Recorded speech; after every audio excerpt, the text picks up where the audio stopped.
And ilalagay ko na dito yung gata. Ito yung pangalawang piga, malabnaw. Lagay na natin tong mga ricado, sibuyas, bawang, luya, asin, at ng paminta. Maglalagay din ako dito ng bagoong alamang. Ayan, sa Bicol pag ginataan, kailangan may bagoong alamang. Haluin ko muna. Hindi pa naka-on yung aking apoy. And then, turo ng nanay ko para malambot daw yung langka. Bago mo siya pakuluan, ilagay mo na. Sabay mo na yung langka.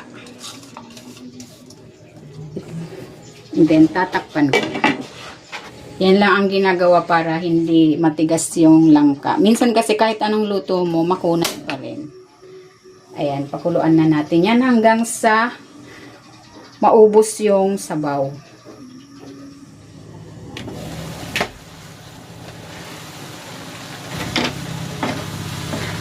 Ayan, natuyo na yung unang gata na nilagay ko. Ilalagay ko na itong coconut cream. Ito yung unang piga.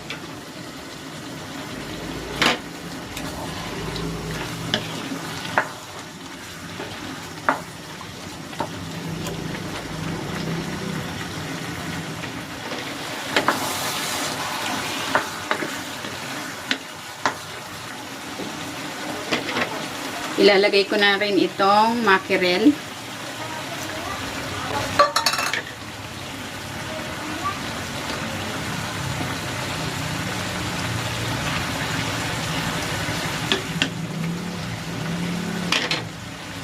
At itong siling green.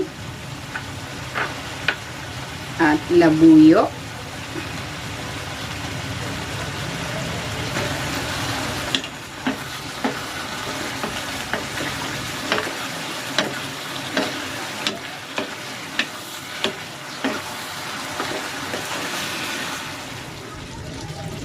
Ayan, okay na sa akin ito. Medyo may sauce pa. Pero kung gusto nyo ng nagmamantika, pwede nyo pa itong ituloy yung pagluto for 10 to 15 minutes.